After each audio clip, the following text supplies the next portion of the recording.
Tarde viernes y en la República Argentina estamos despidiendo el invierno 2024 y nos preparamos para recibir la primavera. Pero nos preguntamos qué pasará, por ejemplo, en Europa. Y la respuesta se la vamos a pedir a nuestro amigo Marcelo D'Aloisio. Doctor, buenas tardes, ¿cómo le va? O buenas noches para usted. ¿Cómo está? ¿Qué tal, Jorge? Un placer enorme, muy buenas tardes para todos ustedes acá, preparándonos para que llegue el otoño, sinceramente, en estas latitudes geográficas, y se nota, ¿eh? Estamos una noche agradable, cerrando esta semana laboral por aquí en Roma con 20 grados centígrados, por lo cual no nos podemos quejar, sinceramente. Bueno, nosotros tenemos aquí 22, 23 y realmente lo que nos está complicando la vida son los incendios. Hay una gran sequía, estamos teniendo días ventosos y lamentablemente hemos tenido varios focos en la provincia de Córdoba, incluso también en algunas provincias vecinas. Complicado el tema incendios en el interior del país. Bueno, Marcelo, ¿qué estamos viendo ahí en imagen? Bueno, estamos viendo, digamos, el Panteón, uno de los monumentos con esas columnas, ¿no es cierto?, del antiguo Imperio Romano, que mejor se mantiene a pesar del paso del tiempo, ¿no es cierto? Sería una especie de lugar en el cual, ¿no es cierto?, se pueden visitar los próceres italianos. Por ejemplo, ahí se encuentra Vittorio Emanuele, los restos de Umberto I, los primeros reyes de Italia unificada, como para hacer ejemplos concretos, y la Plaza de la Ritonda, donde hay muchas confiterías y restaurantes, ¿no? No está muy lejos del Senado de la Nación, no está para nada lejos, una cuadra, 2 cuadras al máximo de la Fontana di Trevi, por lo cual estamos haciendo referencia, ¿no es cierto?, a una atracción turística del centro de la capital italiana, Jorge. Bueno, y se puede percibir, ¿no? Teniendo en cuenta la cantidad de gente que vemos allí en ese lugar. Además, 21:30 allí es la hora de cena, o tal vez en Italia se cena más temprano, más tarde que esta hora. Digamos que se cena entre las 8:30 y 9:30 de la noche, sí, sí, sí, absolutamente. Lo que pueden ver ustedes y apreciar de las imágenes, que están haciendo unas obras de refacción de la fuente que se encuentra justamente en el centro de esta plaza romana, por lo cual sí, es un lugar magnífico y de enorme atracción turística, como podrán imaginarse. Mira vos, qué lindo realmente. Bueno, perfecto. Tarde, noche otoñal entonces allí en Roma. Y desde Roma entonces te escuchamos con los temas preparados para hoy. ¿Hablamos del Papa Francisco, Marcelo, te parece? Con mucho gusto, faltaría más, porque por donde me doy vuelta lo vemos al Santo Padre, ¿no es Sí, sí, cierto? y ha tenido protagonismo, lo tiene siempre, pero digamos para con nuestro país particularmente, bueno, está teniendo un protagonismo casi permanente, ¿eh? Sí, sí, absolutamente, ya de hace varios días, porque ha estado recibiendo a la ministra Petovelo, a la cúpula de la CGT, ahora se estuvo reuniendo con estos movimientos populares, entre ellos estaba Grabois, ¿no? Y el Papa habló de justicia social, Jorge. Él pidió que la justicia social sea una herramienta de armonía de los pueblos, ¿no? Los movimientos populares de los 5 continentes se han reunido aquí en el Vaticano para celebrar el 10º aniversario de estos encuentros anuales que se desarrollan desde el 2014. Y el Papa efectivamente hizo referencia a la importancia de tener tierra, techo y trabajo, ¿no es cierto? Habló de los pobres, hizo referencia a que los frutos del desarrollo económico muchas veces no se distribuyen bien, y si no hay políticas que afiancen la justicia social, decía él, para que todos tengan tierra, techo y trabajo justamente con un salario justo, se va a extender el descarte humano, estimado Jorge, estimados amigos, en toda la sociedad, dejando a su paso violencia y desolación, ¿no? Y aclaró, mientras estamos viendo las imágenes del Papa, que son los más ricos que se oponen a la justicia social, digamos, porque son solamente avarientos, dijo. Así es, se disfrazan, digamos, de esa avaricia con ideología, presionando a los gobiernos para que tomen medidas económicas que les favorezcan solo a ellos, ¿no? Y en cambio lo que se debería hacer es compartir la riqueza con los más vulnerables, no como una limosna, decía el Papa, sino para crear oportunidades para las personas desafortunadas de la sociedad, y de esa manera ser un poquito todos más felices. Ojo, Bueno, digamos, el Papa Francisco, Jorge, si me permitís, sí. dijo, compartir la riqueza con los más vulnerables, creando oportunidades para estos últimos. No dijo el Papa, ¿no es cierto?, que los pobres tienen que ser, digamos, mantenidos de arriba por los ricos, porque vos podrás estar de acuerdo conmigo, como el resto de los amigos televidentes, ¿no? En una sociedad todos tenemos derechos, pero también obligaciones, ¿no? Seguro, seguro. Marcelo, ¿querés que escuchemos al Papa? Pero con mucho gusto. Bien. Siempre. Me hicieron ver una represión, un filmado de una represión, no sé, una semana, un poco menos quizás. Obreros, gente que pedía por sus derechos en la calle. y la policía la rechazaba con una cosa que es lo más caro que hay, ese gas pimienta de primera calidad, que no tenían derecho a reclamar lo suyo, porque eran revoltosos, comunistas. No, no, no. Y el gobierno se puso firme. En vez de pagar justicia social, pagó el gas pimienta, le convenía. Ténganlo en cuenta eso, ¿eh?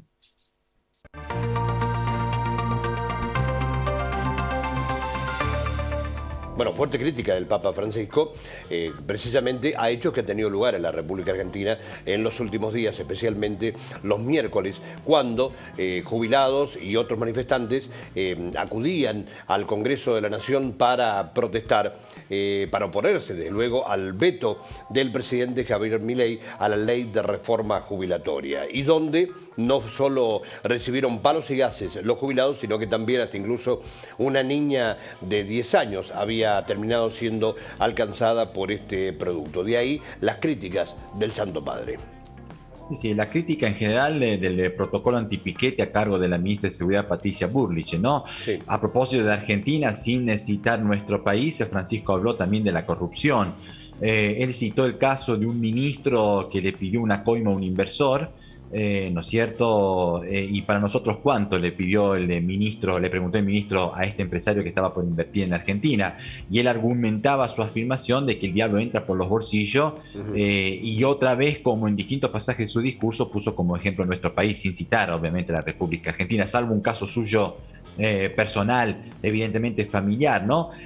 Porque, ojo, no solamente él habló de la importancia de los pobres, porque en un determinado momento él dice en el discurso, Jorge, muchas veces me acusan a mí de no hablar de la clase media, de hablar solamente de los pobres y de criticar a los ricos. No lo dice el Papa, lo dice Jesús en el Evangelio. Jesús pone el Evangelio en el centro del Evangelio a los pobres, efectivamente, pero el Papa tampoco se olvidó de destacar, de poner de relieve a los empresarios que generan puestos de trabajo y producen riqueza en un país, ¿no es cierto? Haciendo referencia inclusive al discurso que supo hacer en Singapur en este último viaje. Así que bueno, acá lo que me impactó en Italia es cuando, Italia y en Europa, Jorge, ¿no?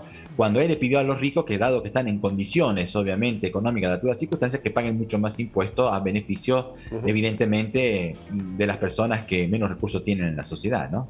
Bueno, y escuchábamos al Papa cuestionar el protocolo antipiquete del gobierno argentino y el accionar de estos protocolos. Y quien también habló y responde al Papa Francisco es el vocero presidencial Manuel Adorni. Lo escuchamos. Y es la opinión del Papa Francisco, la cual nosotros respetamos, escuchamos y hasta reflexionamos sobre lo que dice el Papa, pero bueno, no tenemos por qué compartir la visión que tiene sobre algunas cuestiones, pero el respeto es total y absoluto por lo que pueda decir el Papa con respecto a cualquier cosa, pero puntualmente a nosotros, que es la referencia a la que vos hacés. Así que no hay mucho más para decir. Sí.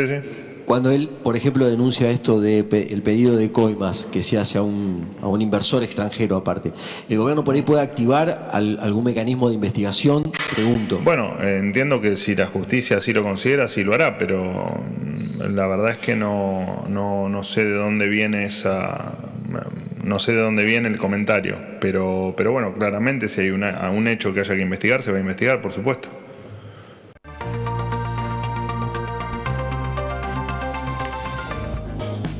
Bien, ahí estaba la palabra del vocero presidencial, Manuel Adorni, respondiendo, ¿no?, a los colegas que le preguntaban justamente cuál era la respuesta del gobierno a estas críticas que formuló el Papa Francisco.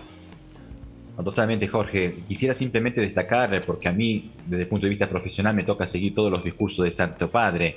Este caso del inversor, del empresario que pide coima, no se refiere a un inversor de este gobierno que estuvo en contacto con ministros de este gobierno o del gobierno que estaba antes. No, hace muchísimo tiempo, desde el primer día, ¿no es cierto?, que él fue elegido Papa, que hace referencia a este episodio, como también hablando de la avaricia de la gente que tiene y que más quiere, ¿no es cierto? Más tienen y más quieren. Y bueno, se puso a hablar de un primo segundo suyo, que era tan avaro que a su esposa tenía que darle un yogur por la mañana y un yogur por la tarde, le daba en cambio medio yogur por la mañana, medio yogur por la tarde para ahorrar un yogur por día. Y después cuando falleció, él no pudo estar presente en el velorio, en el entierro, y habló a una prima y le preguntó cómo había ido todo. Y la prima le respondió que fue realmente todo trágico porque no se podía cerrar el cajón dado que se quería llevar todo, ¿no? Lo dijo más o menos con un tono de broma, pero para poner de relieve que lo más importante de todo sería compartir con los que menos tienen, ¿no? Bien. Bueno, Marcelo, dejamos las acciones del Papa Francisco para ocuparnos de otra realidad y particularmente de lo que ocurre en una de las regiones más ricas de Italia, que está un tanto complicada por las inundaciones. ¿Qué está pasando y de qué región estamos hablando? Estamos haciendo referencia a una región que se encuentra en el centro norte de la península italiana, Jorge, que es Emilia-Romagna, cuya capital es Bolonia, una ciudad, digamos, donde se encuentra la universidad más antigua de Europa, ¿no? Meta de estudiantes de todas partes del mundo. Es una ciudad rica, como una región rica, como vos muy bien decís, rica desde el punto de vista agropecuario. Como ustedes pueden ver, hay solamente llanura y muy pocas montañas por allí. Rica desde el punto de vista turístico, porque se encuentra en la ciudad de Rimini, sobre la costa del mar Adriático, que sería para los italianos como Mar del Plata para los argentinos, y rica también desde el punto de vista industrial, porque hay muchísimas fábricas, digamos, medio grandes. Bueno, ahí en la zona de Emilia-Romagna tenés la fábrica de la Ferrari o del Lamborghini, como para hacer ejemplos concretos, ¿no? Sí. Pero bueno, el paso de un ciclón en esa zona del país ha dejado a más de 1000 personas evacuadas, enormes daños materiales, como estamos viendo en pantalla. Aunque la situación ha estado mejorando con el pasar de las horas del día de hoy, sigue preocupando la subida del nivel de un río que pasa en Bolonia, el río Savena.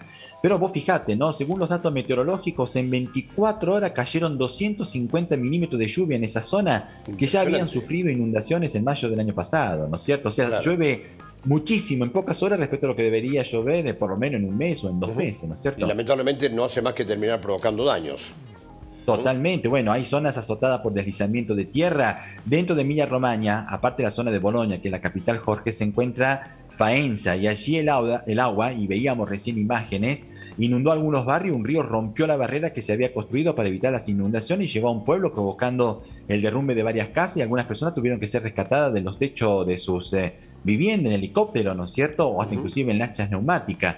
Y la alerta meteorológica roja fue confirmada para este viernes, a pesar de la mejoría de la situación meteorológica. Pero bueno, acá en Italia ya parece ser que nos estamos acostumbrando a estos casos extremos. Ya el año pasado, el 2023, Jorge, que fue el más caluroso de la historia, estos fenómenos meteorológicos extremos en Italia aumentaron un 22% en comparación con el año anterior, ¿no? Y no solamente afecta a la vida de los seres humanos, porque cuántas veces hemos estado hablando de víctimas mortales, ¿no? Sí, sí. Sino también al bolsillo, porque los daños asegurados alcanzaron los 6.000 millones de euros solamente durante el año 2023, una locura realmente, claro, ¿no? Y no todas las familias y no todas las empresas tienen pólizas de seguro, Jorge. Claro, ahí está justamente el tema, ¿no? ¿Cuántos que indudablemente tienen que afrontarlo de su propio bolsillo y con todo lo que ello implique, indudablemente? Suponemos que también la producción de la zona se verá seriamente afectada, ¿no? Absolutamente, y después vos te vas a dar cuenta en las góndolas de los supermercados si hablamos de productos agropecuarios, ¿no es cierto? A mí me tocó escuchar a un muchacho que decía, un muchacho que es dueño de una fábrica de azulejos, ¿no es cierto?, en esa zona. Y él decía, tuvimos que soportar las consecuencias de la pandemia. Después las consecuencias económicas graves de la guerra en Ucrania, porque aumentó el gas, aumentó la luz y los costos de producción. Tuvimos que soportar las inundaciones del año pasado y las inundaciones de ahora. Mientras tanto, digamos, yo tengo a cargo 50 familias y la clase dirigente no ha hecho absolutamente nada. Por supuesto que las obras públicas no se hacen de la noche a la mañana, Jorge, pero dado que ya estamos lamentablemente padeciendo en todas partes del mundo las consecuencias del cambio climático, creo que debería haber en Italia y en todas partes una política de Estado a largo plazo e invertir, digamos, fondos públicos para las obras, para defender el patrimonio de la gente y sobre todo la vida de las personas, dado que pagan hasta el último centavo sus impuestos, ¿no es cierto? Seguro, seguro, seguro. Bueno, vamos a dejar Italia, vamos a Portugal, donde también es tan complicado, pero en este caso no por las lluvias, sino por los incendios. ¿Qué está pasando en Portugal?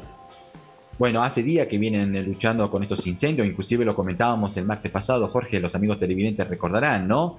En el día de hoy han estado trabajando 8 aviones hidrantes enviados por España, Francia e Italia, y había otros 2 más llegados desde Marruecos, desde el norte de África. El balance que hicieron las autoridades es que en todo el centro norte de Portugal, que es la zona más afectada, hubo Sí. 111 focos. 111 focos, una cosa impresionante. Y a pesar de que hubo varias reactivaciones durante el día de hoy, los bomberos lograron dominar y está todo estabilizado, gracias a Dios, pero dejando estas consecuencias, ¿no es cierto? Cenizas, material totalmente destruido. El balance de víctimas se mantiene sin cambio. Hay 162 heridos. 5 fallecidos, efectivamente 4 de ellos bomberos, 2 heridos graves, y estos fuegos han calcinado más de 94.000 hectáreas en un país como Portugal, cuyo gobierno hoy ha decretado un día de luto nacional en homenaje de las víctimas, ¿no? Complicado, ¿eh? Bueno, ahora estamos hablando particularmente de Portugal, pero hasta hace poco hablábamos, por ejemplo, de Grecia y bueno, de otros tantos lugares donde lamentablemente cada vez que se produce un incendio, indudablemente la situación se torna crítica. Bueno, Marcelo, tenemos que hablar del cumpleaños de una figura, de un artista, de alguien de renombre internacional. ¿Quién cumpleaños? Bueno, todo el mundo está hablando en Europa, no solamente acá en Italia, a esta hora de la noche, de la grande Sofía Loren, que está cumpliendo 90 años. ¿Qué me cuentan? 90 años, mira vos. Sí, 90 años. Y está muy bien, ¿eh? Muy, muy bien, Sí, sí, absolutamente. realmente. Muy bien desde el punto de vista físico, de su simpatía, de su disponibilidad hacia con la gente, siempre amena, siempre abierta a ella a hablar con todo el mundo. Una actriz a la que podrías dibujar hasta con los ojos cerrados, ¿no es cierto? Vos, yo y cualquier apasionado del cine, ¿no? Sí, sí, sí. Fíjense en ustedes, cuántos años han pasado desde cuando participó en una pequeña escena cuando tenía 13 años en digamos, en el rodaje de una película, y hoy está cumpliendo 90 años. Muchos ya la catalogan como leyenda, icónica, mítica. Ya no tenés más adjetivo Claro. para usar para describir a una de las últimas supervivientes de la generación dorada de los actores de Hollywood, ¿no es cierto? Marcelo, Sofía Loren, ¿sigue todavía trabajando? ¿Vive en Italia? ¿Vive en Suiza? No, vive en Suiza, digamos, no está trabajando mucho, ha tenido un pequeño accidente doméstico, cayó en casa, la tuvieron que operar de la cadera, pero está Sí. bien. Efectivamente, una de sus últimas participaciones desde el punto de vista laboral fue un doblaje con su voz en una película de dibujos animados para los chicos, fíjense en ustedes. Pero claro, ha otorgado varias entrevistas en los últimos tiempos, ¿no es cierto?, donde habla siempre de su madre, la relación que ha tenido con su mamá fue muy estrecha, siendo la persona que más se esforzó en catapultarla al mundo del espectáculo, ¿no? Pero trabajó con las grandes estrellas del cine mundial, Sí. con Marcello Mastroianni, con Vittorio De Sica, con Marlon Brando, con Paul Newman. Mirá, con De Sica rodó la película Dos Mujeres en el año 60, donde ganó el primer Oscar como mejor actriz protagonista y tenía 28 años. Mira vos. Con Marcello Mastroianni, no hace falta que le comentemos a los amigos oyentes, ha rodado junto a Marcello 14 películas en 30 años y el famoso filme Ayer, Hoy y Mañana de 69 ganó otro Oscar como mejor película de habla no inglesa en Hollywood, una cosa impresionante. Por supuesto que también tuvo palo entre las ruedas, Jorge, porque vos sabrás mejor que yo que trabajando con Paul Newman, pero sobre todo con Marlon Brando, este último le Sí. hizo la vida imposible porque quiso aprovecharse de ella, pero bueno, tuvo el coraje de imponer sus condiciones de mujer, defendiendo particularmente su persona. Algo que en aquella época no era fácil para una mujer, porque aún era vista como un elemento decorativo, entre comillas, de protagonismo masculino en el cine, ¿no es cierto? No obstante, se la ve realmente, siempre ha dado la impresión de ser una mujer con una fuerte personalidad y de las que no se calla cuando tiene que hablar o decir algo. No, siempre, siempre, sin pelos en la lengua y tocando todos los temas de extrema Sí. actualidad, Jorge, puedo asegurarle, sinceramente, más Realmente. allá del cine. Bueno, perfecto. Así que bueno, el feliz cumpleaños para Sofía Loren, ¿eh? 90 Totalmente. jóvenes años. ¿Eh? Bien. Absolutamente. Bueno, Marcelo, dejamos el cumpleaños de Sofía Loren. Vamos en busca de la música. Cerramos Claro. este encuentro el viernes con música. ¿Qué nos tenés preparado para hoy? ¿Qué nos has traído? Un cantante que estoy seguro que no lo conoce casi nadie en la República Argentina, o muy pocos. Enrico Ruggeri, que hoy tiene 67 años de edad y no nació aquí en Roma, ni en Nápoles, en nada por el estilo. Nació en Milán, en el norte de Italia, y yo creo que podría ser catalogado efectivamente como un miembro importante del rock italiano de aquella época, sinceramente. Jorge. Bueno, a ver, lo escuchamos un momento. Fuori dalla Però con macchina, tutto. cos'è che ci fa stare sotto ad un portone? Cosa ci prende? Cosa si fa quando si muore davvero?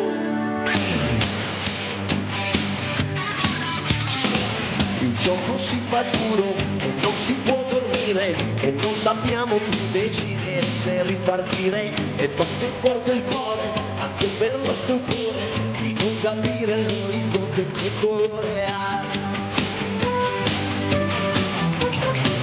Cosa pensi cattura, tutto si moltiplica, cosa che nella notte fa per tornare, cosa ci prende, cosa si fa quando si ama davvero, mistero.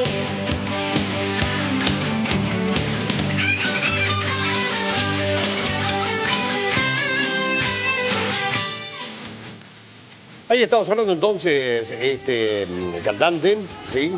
En la tarde del viernes, ¿está todavía sigue en actividad? Suponemos que sí, es muy joven seguramente. Totalmente, totalmente, Jorge. Aparte de cantante, es compositor, locutor radiofónico, conductor televisivo, Mira vos. escritor. Él se hizo famoso en la década del 80 y del 90 y esta canción, Mistero, ¿no es cierto?, Sí. le permitió ganar el Festival de San Remo en 1993. Esas son las imágenes, ¿no? Pero antes también había ganado San Remo, pero no cantando solito, Ajá. sino cantando junto a Umberto Tozzi y Gianni Morandi, un tema realmente espléndido. Si può dare di più, se puede dar mucho más en la vida, en pocas palabras un mensaje de aliento para las personas que están venida abajo por distintas razones, una canción obviamente que hoy en día es la columna musical de la selección italiana de fútbol de los cantantes, porque los cantantes juegan al fútbol en partidos amistosos benéficos para ayudar a distintas ONG, ¿no? Mira qué bueno realmente. Bueno, qué interesante realmente. ¿Y ha vendido buena discografía en Italia y también en otros países? ¿O es alguien Sí. que es muy conocido a nivel en Italia? Bueno, es conocido en Italia y entre los italianos del exterior, fundamentalmente en Europa, ¿no? Pero repito, se hizo famoso sobre todo en la década del 80, del 90, cuando sobre todo en el 87 gana el Festival de San Remo, como les decía, con Umberto Tozzi y Gianni Morandi, que si te parece bien, para quedarme a disposición de ustedes, podemos escuchar esa canción, pero no del 87, sino de los últimos años, para que la gente pueda darse cuenta cómo es hoy, ¿no es cierto?, Enrico Ruggeri, Umberto Tozzi y Gianni Morandi. Jorge, ¿qué te parece? Muy bien, perfecto. Y si te parece, Marcelo, vamos cerrando este contacto del viernes mientras nos quedamos en compañía de la música. ¿Te parece? Y será un placer, y permitime hacerle llegar un gran abrazo a la distancia, desearle un hermoso fin de semana y un lindo recibimiento de la primavera por allí. Bueno, muchas gracias, muy amable, y que ustedes reciban realmente muy, pero muy bien el otoño. Buen fin de semana, Marcelo, gracias, muy amable, un abrazo, y nos quedamos entonces con la música. Y será un gustazo, otro note para ustedes, Jorge. Gracias por este Chau, momento. gracias. Per un weekend che ti riporti dentro di te. Cosa ti manca? Cosa non hai? Cos'è che insegui se non lo sai? Se la tua corsa finisse qui, forse sarebbe meglio così. Ma se afferri un'idea che ti apre una via e la tieni